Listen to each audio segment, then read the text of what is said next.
Hey everyone! Hope you're all in a good mood today because I've got a new story for you. Also, don't forget to like and subscribe, it really means a lot to me. So my boyfriend's best friend Ronan sent me a DM at 2 in the morning 3 weeks ago, and I haven't been the same person since. I've been going back and forth about posting this because honestly, part of me still can't believe any of it happened. Also, some of y'all give genuinely good advice, and I need perspectives from people who aren't emotionally involved, because everyone in my life right now has an opinion, and none of them agree with each other. Okay, so backing up a little. I'm 26, I've been with Elias for almost 2 years. We live in Albuquerque, him in a duplex on the east side near the base, me in a rental house off Manal with my roommate Greta. We don't live together, but we basically split time between both places. Like, I'd be at his place 4 or 5 nights a week and he'd come to mine when Greta was working late. Elias works shifts, so his schedule is weird. Sometimes he's off on Wednesdays and working Saturdays, sometimes he's doing overnights. I work regular hours Monday through Friday, so we didn't always line up, but we made it work. He was the kind of boyfriend who would randomly show up at my place with those spicy chicken sandwiches from the place on Central because he knew I loved them. He'd text me good morning every single day. My mom loved him. My dad loved him, and my dad doesn't love anyone I date. Like, the man has had something negative to say about every guy I've brought home since I was 17, but Elias showed up to a family cookout, helped my dad fix the leaky spigot on the side of the house, talked to him about the Lobos for like 40 minutes, and suddenly my dad's texting me asking when Elias is coming over again. That's the kind of guy he was, or the kind of guy I thought he was. So 3 Saturdays ago, it was like 1 in the morning, and I was in bed scrolling TikTok because I couldn't sleep. Greta was already passed out in her room, and I could hear her white noise machine through the wall. My phone buzzed with an Instagram DM from Ronan. Now, Ronan and I aren't close, we're friendly. He's Elias's boy from high school. They do everything together, watch fights at each other's places, play basketball at the rec center on weekends, all that. I've hung out with Ronan plenty of times, but we don't really talk one-on-one, so seeing his name pop up at that hour was weird. The message just said something like he couldn't keep sitting on this anymore and he was sorry. Then a video. I tapped on it and it was dark, loud music, clearly a house party. Someone was filming from across the room and there was Elias, with some girl pressed up against him near a wall. And they were not just talking, full-on making out, his hands on her waist, her arms around his neck, the whole thing. The video was maybe 30 seconds, and at the end you could see him pull back and say something to her and she laughed and walked away. Then maybe 10 seconds later, a different girl came up to him and they started the same thing. Same everything. I watched it 4 times in a row. It was from 3 weeks before that night. I did the math. That's Saturday. The Saturday Elias told me he wasn't feeling good and was staying home. I remember that night specifically because I'd asked if he wanted me to come over and bring soup, and he told me no, he didn't want to get me sick, that he was just going to take some NyQuil and crash. And I thought that was sweet. I literally thought it was sweet that he didn't want me to catch whatever he had. I texted him later that night saying he was the best, and I hoped he felt better. He texted me back saying I was the best girlfriend ever. So while I was sitting in my bed being a good concerned girlfriend texting him to feel better, he was at a house party with his tongue down 2 different girls' throats. And then texted me back calling me the best girlfriend ever, while actively cheating. I didn't message Ronan back right away.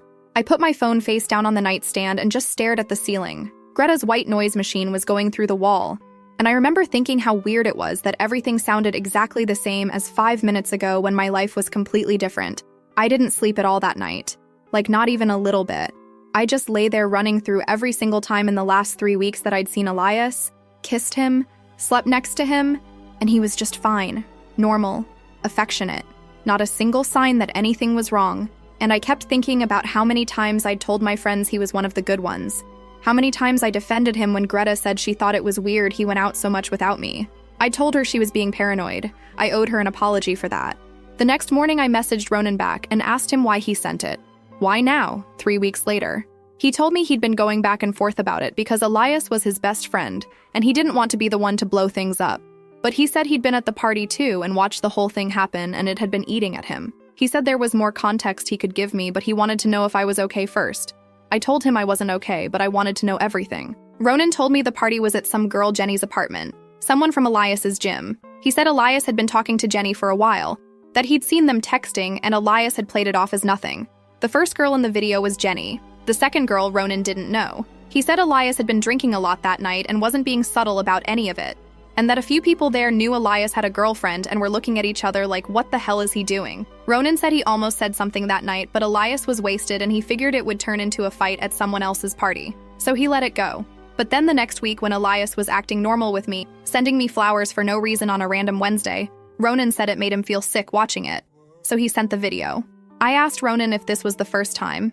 He said he honestly didn't know, but that Elias had been going to Jenny's gym more and more and making excuses to be out on nights I wasn't around.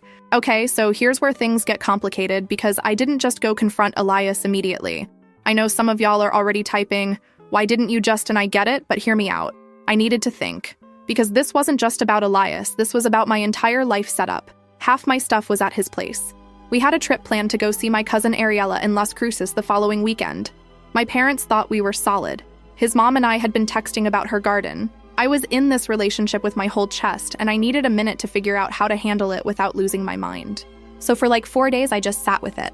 I went to work, I came home, I acted normal when Elias texted me. And every single time he sent me something sweet, or called me babe, or asked about my day, I wanted to throw my phone across the room. Greta noticed something was off because I stopped eating dinner.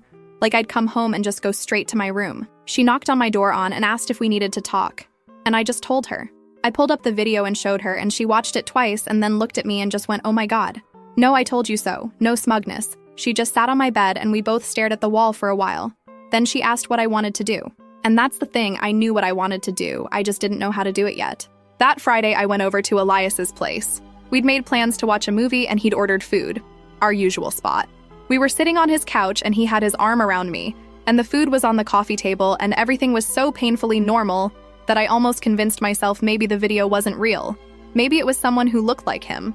I'd watched that video probably 60 times by then, and I knew his stupid Lakers hoodie and the way he tilts his head when he's talking to someone. It was him. We ate, we watched half the movie. And then during a scene where nothing important was happening, I just turned to him and said I knew about the party at Jenny's. He didn't say anything for like 3 seconds, which is an eternity, when you've been building up to something for 5 days. Then he asked me what I was talking about, playing dumb. I told him I'd seen a video, that someone had sent me a video of him at Jenny's apartment making out with 2 girls 3 weeks ago, the same night he told me he was sick. And you guys, the first thing out of his mouth wasn't an apology. It wasn't an explanation. It wasn't even a denial. He asked me who sent me the video. That was his priority. Not that he got caught, not that he hurt me, not that he'd been lying for 3 weeks. He wanted to know who snitched. I told him it didn't matter who sent it. He kept pushing. He needed to know who sent it. I said it doesn't matter. What matters is that you were there and you lied to me. He started going back and forth between wanting to know who told me and trying to say the video was taken out of context. Out of context. I literally watched him shove his tongue down 2 different girls' throats, and somehow there's context that makes that okay. He started trying to explain that the party wasn't what it looked like, that he'd gone because Jenny had invited a bunch of people from the gym and he didn't want to be rude, that he'd had too much to drink and things happened that shouldn't have happened. He kept saying it didn't mean anything, and he was drunk, and it was stupid, and he'd felt terrible about it since. I asked him if he felt so terrible, then why did he send me flowers 4 days later like nothing happened? Why did he plan a trip to see my cousin with me? Why did he text me every morning like a loving boyfriend when he was apparently capable of hooking up with random girls at parties while telling me he was homesick? He kept trying to redirect. He kept circling back to who told me. He said whoever sent it to me was trying to break us up, and that was the real problem here. I told him no, the real problem is that you gave someone a video worth sending. He started talking about how he'd been stressed, how his schedule had been brutal, how he hadn't been sleeping well and he went to the party just to blow off steam and things got out of hand. Every excuse was about him, his stress, his schedule, his bad night. Nothing about what he did to me by lying to my face for 3 weeks straight. I got up off the couch and told him I was leaving. He started panicking. He grabbed my bag before I could get to it, not in a threatening way, but in a please don't go away. And I told him to give me my bag or I was going to lose it. He gave it back and followed me to the door saying we needed to talk about this, that I couldn't just leave. I told him I'd been talking about it for the last 20 minutes and all he wanted to know was who told me, that I wasn't going to sit here while he tried to make this about some snitch instead of about what he actually did. I told him to lose my number tonight because if he called me, I wasn't going to answer. I drove back to my place and Greta was still up and I walked in and she already knew from my face. I sat on the kitchen floor, like literally the floor, because I couldn't make it to the couch, and I told her everything he said. And she sat on the floor with me, and we stayed there until like 3 in the morning. Now here's where it gets messier. Because Elias didn't listen when I said don't call me. He started texting me within an hour of me leaving. Long messages. The kind where you can tell someone typed and deleted and retyped 20 times. He was saying he loved me, that this was the worst mistake of his life, that he couldn't believe he was this stupid. He said the girls meant nothing, and that I was everything, and he'd do whatever it took to prove it.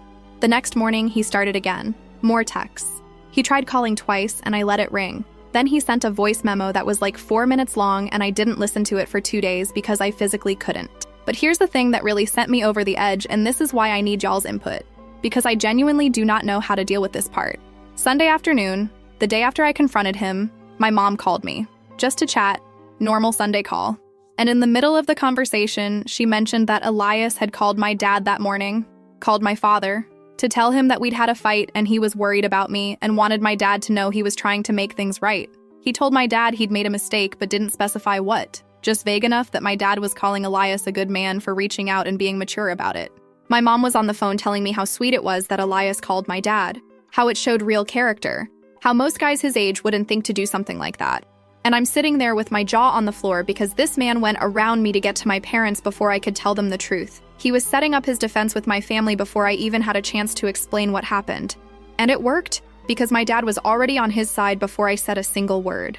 I told my mom what actually happened. She asked me if I was sure, like maybe there was a misunderstanding. And I know she wasn't trying to be dismissive, but it stung because Elias had already planted his version first. I told her I was dead sure and that I had the video if she wanted to see it, and she said no. She believed me. She was just in shock because she thought Elias was different.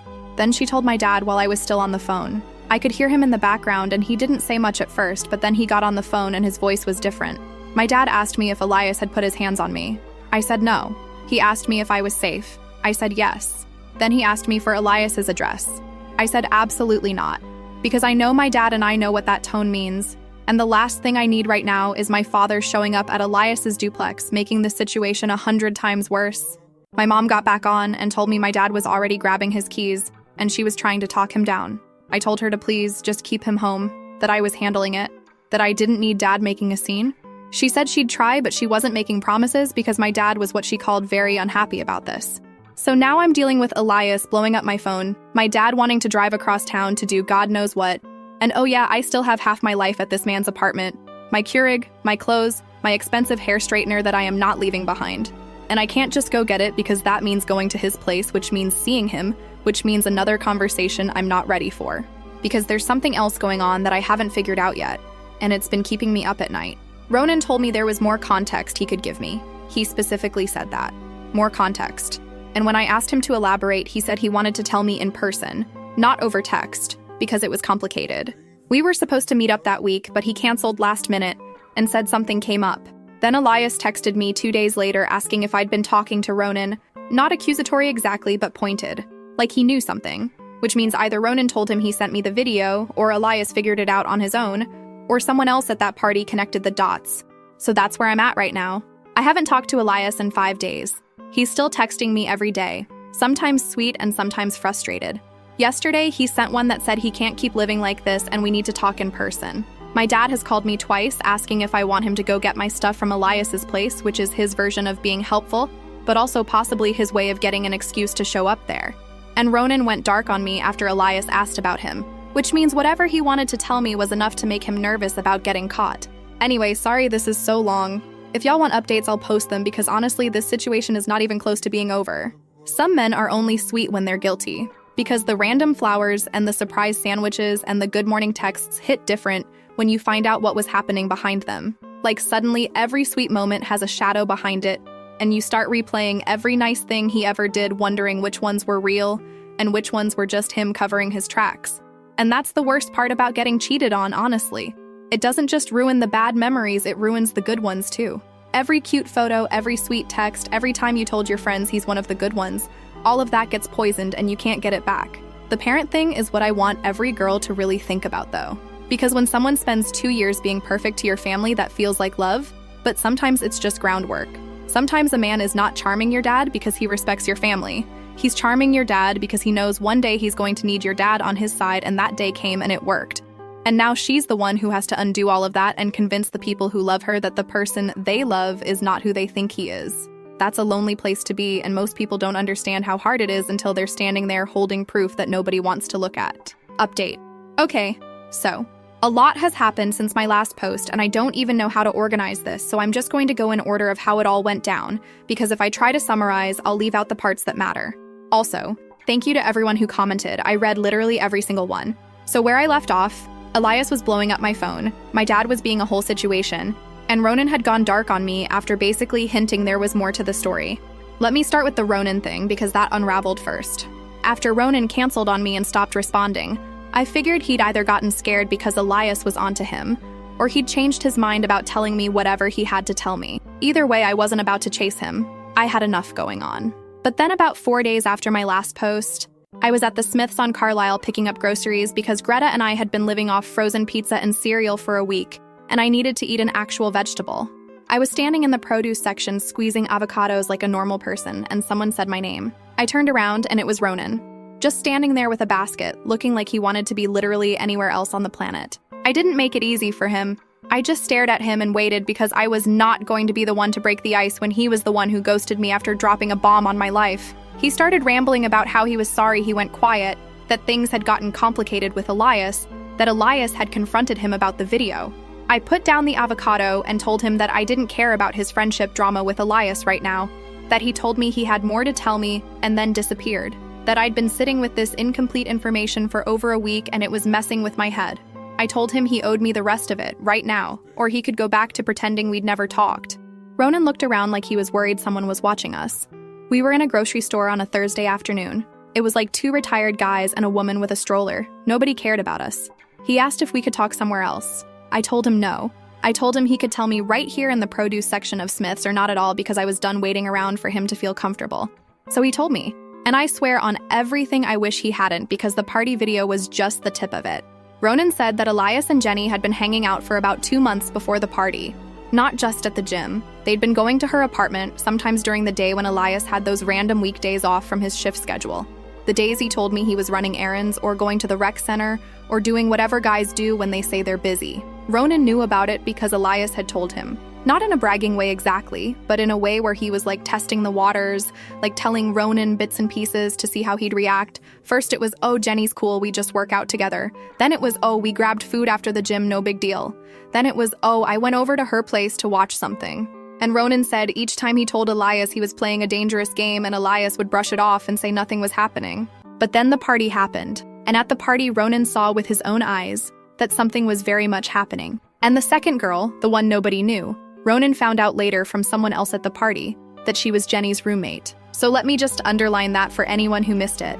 My boyfriend went to his side girl's apartment, made out with her, and then also made out with her roommate at the same party, in the same night, while texting me that I was the best girlfriend ever.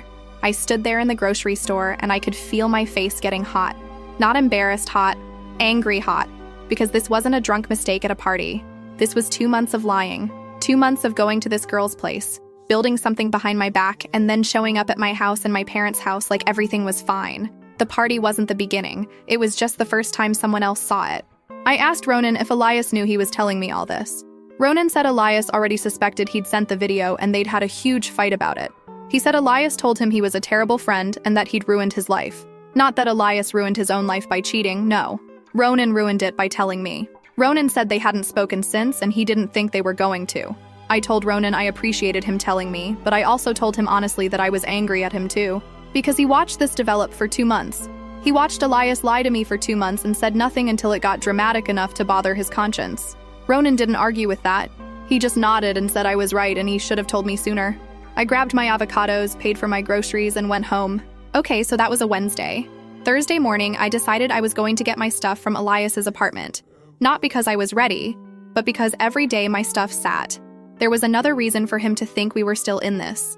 Greta offered to come, but I told her I wanted to do this myself because I needed to look at him and have the conversation I hadn't been able to have during our first confrontation when I was too shocked to be anything other than hurt. Now I wasn't hurt. I was pissed. There's a difference and the difference matters.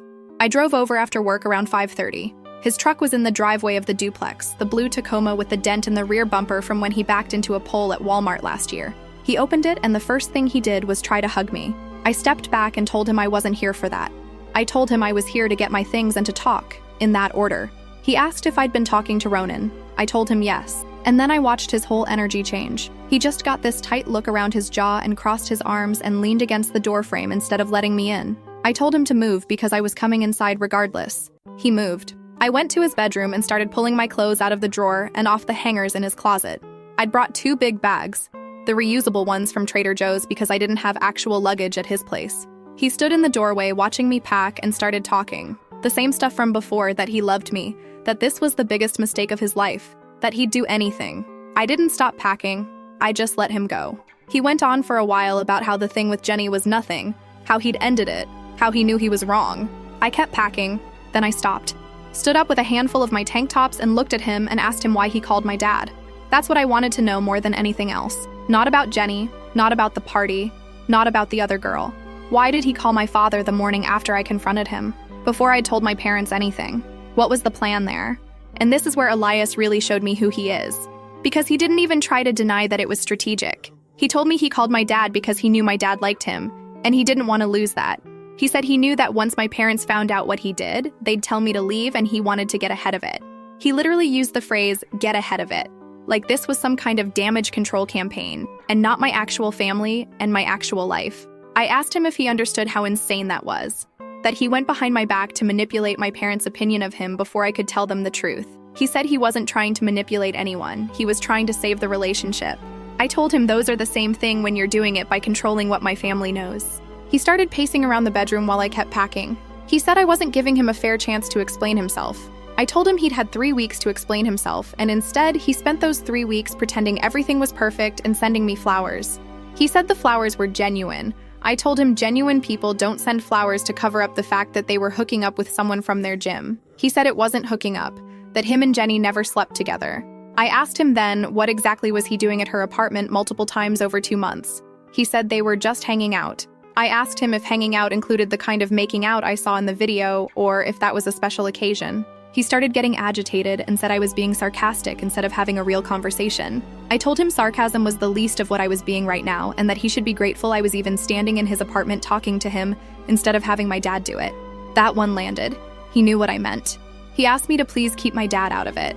I told him he was the one who brought my dad into it when he called him Sunday morning trying to play the mature boyfriend card. He didn't have a response for that. I packed up my bathroom stuff, my hair straightener, my skincare that I keep on his shelf, everything.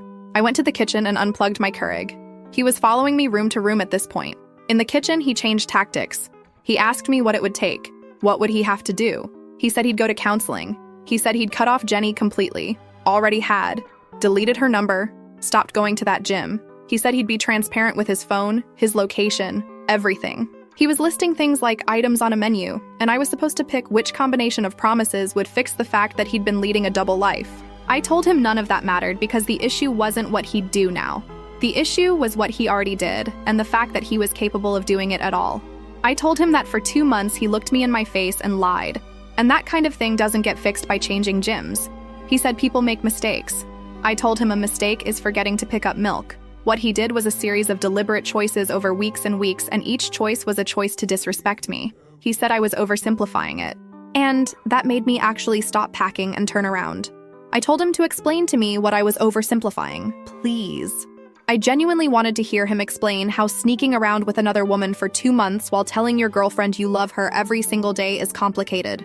What's the nuance I'm missing? What's the sophisticated adult interpretation of this situation that my simple little brain can't grasp? He told me I was putting words in his mouth. I told him I was using his own words because he literally just said I was oversimplifying it. He sat down on the kitchen chair, the wobbly one by the window that he kept saying he was going to fix, and he started talking about how he felt like our relationship had gotten into a routine, that he loved me, but things had become predictable. The same restaurants, the same nights at his place or mine, the same conversations. He said Jenny was exciting because it was new and different, and he knew that was terrible to say, but it was the truth. He said he never planned for it to go anywhere. That in his head, he always knew he was coming back to me. Like I was a home base he could return to whenever he was done having his fun. And you know what? In a sick way, I almost appreciated the honesty because at least he finally stopped with the "it didn't mean anything" deflection. But the honesty made it worse because what he was actually telling me was that I was boring to him, that I wasn't enough to keep him interested, that he needed excitement that I couldn't provide, so he went and found it somewhere else, and then came home to reliable, predictable, boring me who would heat up food and watch movies on the couch and not suspect a thing. I got to my car and realized I forgot my book that I'd been reading. It was on his nightstand. And I literally said out loud in my car, "Are you kidding me?" because I did not want to go back in there. But it was a library book and I had a hold on it and I wasn't paying a replacement fee because of this man. So I went back and knocked and he opened the door looking hopeful. And I said I forgot my library book and pushed past him to the bedroom, grabbed it off the nightstand, and left again. He called after me asking if we could talk tomorrow, and I didn't answer. Okay, so now here's the family part, because this is where it gets really messy and I need y'all's help. When I got home, I called my mom to tell her what I'd learned about the 2 months of lying. She listened to everything, and then she told me she had something to tell me. Apparently, while all this was happening, Elias had called my parents' house again. Not my dad this time, my mom. Earlier that same day, before I went to get my stuff, he called my mom and told her that he'd made mistakes, but that he was committed to fixing things, and he asked my mom to please talk to me about giving him another chance. He told my mom he was going to start therapy and that he'd never do anything like this again. And my mom, God love her, but this woman, she told him she appreciated his maturity and that she would talk to me. Y'all, this man was running a full campaign on my family. He called my dad first. Then when that didn't work fast enough, he called my mom. He was going parent by parent, trying to build a coalition of people who would pressure me into forgiving him. And the messed up part is it was kind of working, because when my mom told me about the call, her voice had that tone, that maybe you should at least hear him out tone, that he really seems sorry tone, and I had to stop her and remind her that this man lied to me for 2 months. 2 months, Mom. Not a drunk kiss at a bar, 2 months of sneaking to another woman's apartment. And she said she knew, but she also said that sometimes people deserve a second chance and I should pray about it. I love my mother, but I was about to scream into a pillow. Pray about it. Pray about whether I should forgive a man who was visiting another woman's apartment while texting me good morning beautiful every day. I told my mom with all the love in my body that I was not going to pray about this and that Elias calling her was manipulation, not maturity. She got a little defensive and said she didn't think it was fair to call it manipulation when a young man is clearly devastated and trying to make amends. I asked her if she'd feel the same way if Dad had done this to her. She got quiet and then said that was different. I asked her, how is it different? She said because they were married. As if a marriage license is what makes cheating wrong. We went back and forth for a while, and it wasn't a fight exactly, but it was tense. She ended the call by saying she loved me and wanted what was best for me, and that she'd stay out of it from now on. But she wanted me to know that Elias seemed genuine to her, which is basically her way of saying she's not staying out of it. Then my dad called me an hour later, and this conversation was the opposite. He told me he'd changed his mind about Elias. That when Elias first called him, he thought it showed character, but now that he knew the full story, he was furious. Not just at Elias, but at himself for falling for what he called a con job. My dad said he felt stupid for telling my mom that Elias was a good man, and he wanted to make it right. He asked me again for Elias's address. I told him again, absolutely not. He said he wasn't going to do anything crazy. He just wanted to have a conversation man to man. I told him that there was no version of that conversation that didn't end with someone in a bad situation, and I needed him to let me handle this. He told me he didn't like sitting around doing nothing while some punk played games with his daughter. I told him the best thing he could do for me right now was to not make this worse. He said fine, but he wasn't happy about it. And if Elias called their house one more time, he couldn't promise he'd be polite. So now my parents are on opposite sides of this. My mom thinks maybe I should give him a chance because he seems sorry and mature. My dad wants to physically show up at his door. And Elias is still calling their house, trying to use them as a backdoor to get to me. He's texting me too every day, but the texts have shifted. They're not all sweet anymore. The last few have had this edge to them. Things like he doesn't understand why I won't even have a conversation, that he deserves at least that he's given me space and I'm not meeting him halfway. Like there's a halfway point between being loyal and spending 2 months with another woman. And here's the thing that's eating at me, the thing I keep turning over. When Elias sat in his kitchen and told me I was predictable and that Jenny was exciting because she was new, that wasn't a drunk excuse. That was real. He actually meant that. He sat there and told me that our relationship bored him enough that he went looking for something else, and then came back to me every time because I was safe and comfortable and reliable. I wasn't the girlfriend, I was the fallback, the sure thing, the one who would always be there when the excitement wore off. Greta told me that says everything about him and nothing about me, but honestly, it's hard to hear that right now. Because I keep replaying every night I spent at his apartment thinking we were building something and he was already checked out.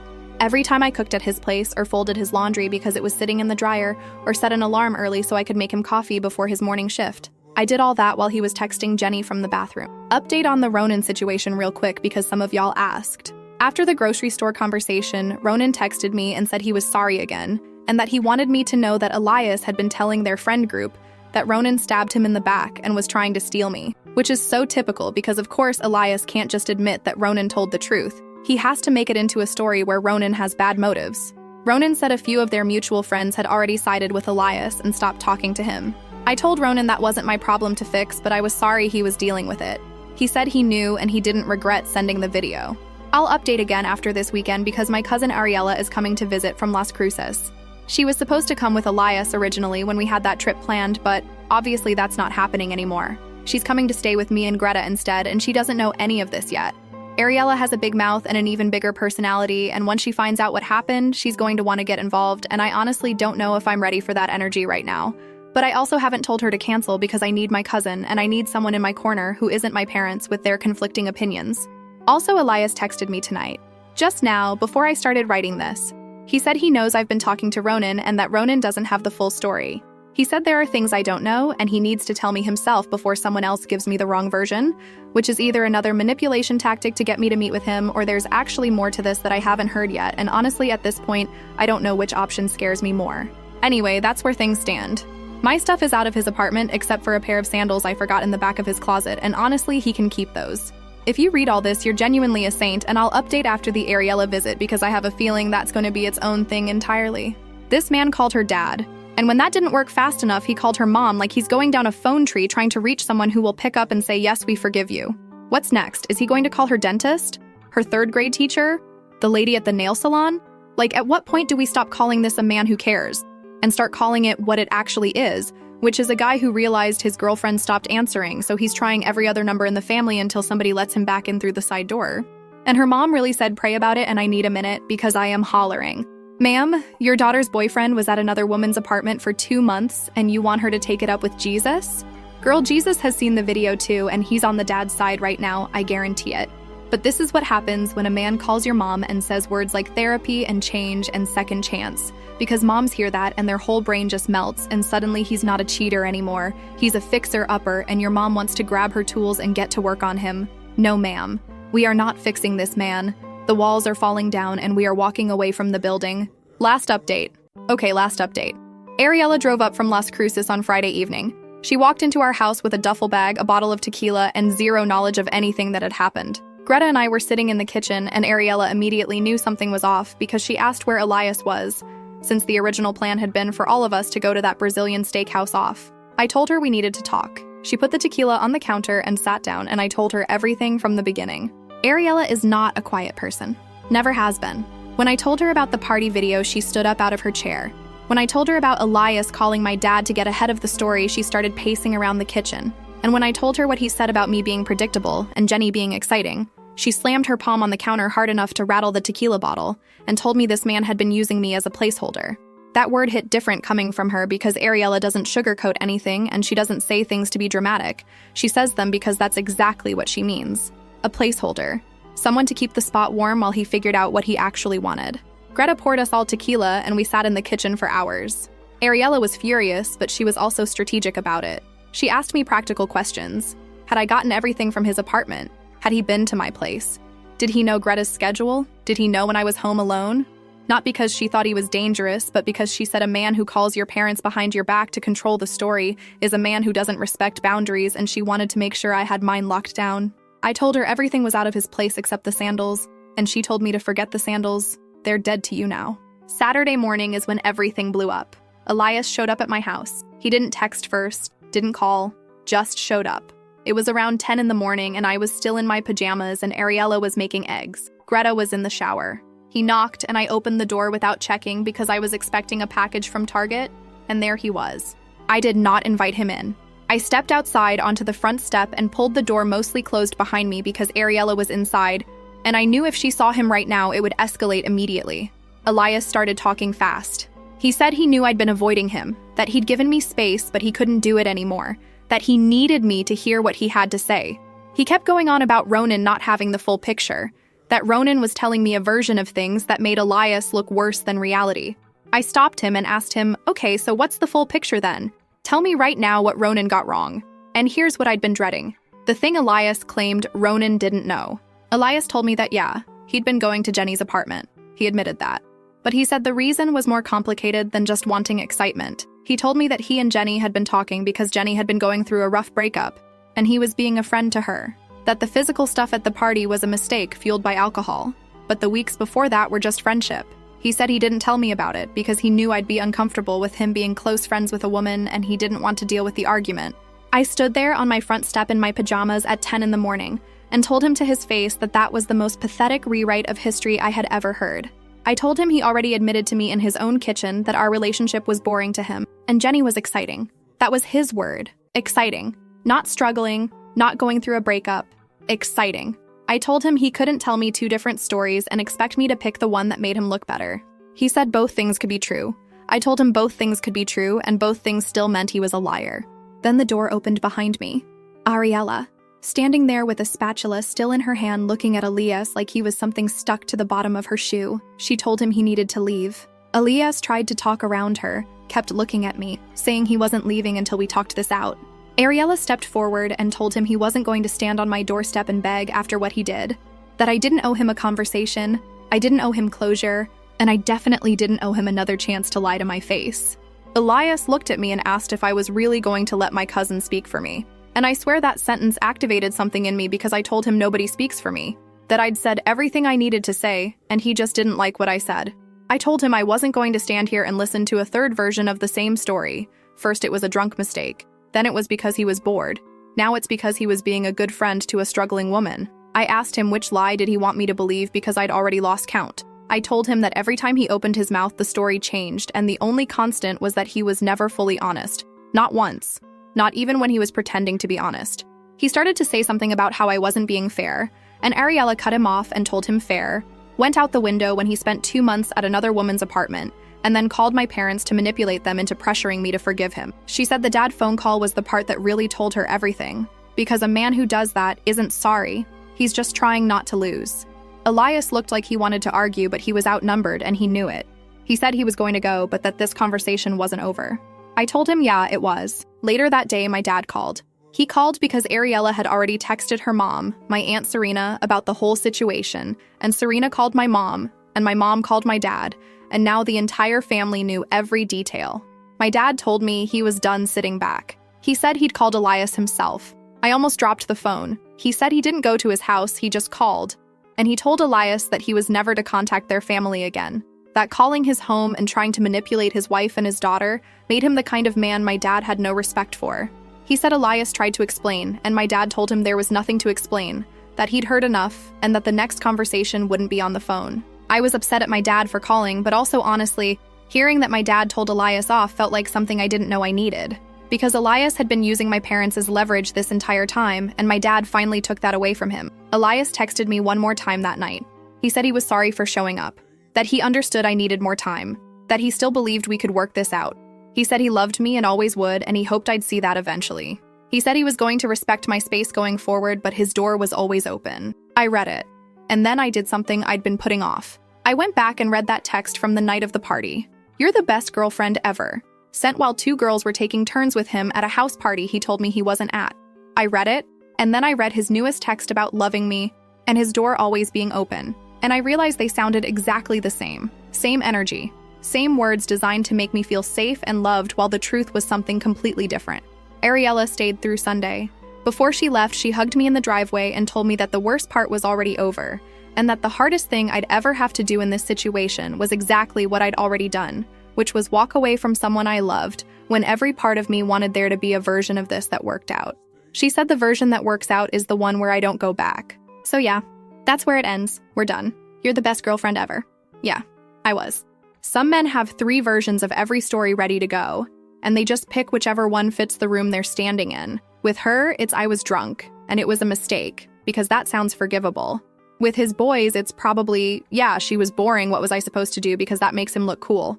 And now with the cousin standing there, it's suddenly I was just helping a friend through a hard time because that makes him sound like a saint.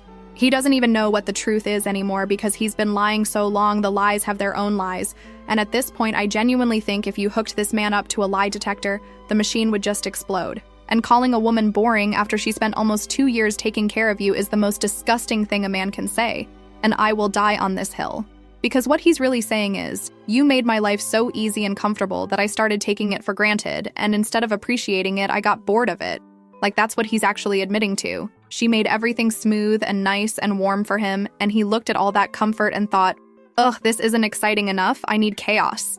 Some men genuinely do not know what to do with a good woman because they've never had to sit still long enough to appreciate one. They need the drama and the chase and the sneaking around because without it, they feel nothing. And that is a them problem that they will carry into every single relationship until they're old and alone, wondering why nothing ever worked out. Oh, anyway, that's the story. Love you guys. See you in the next one.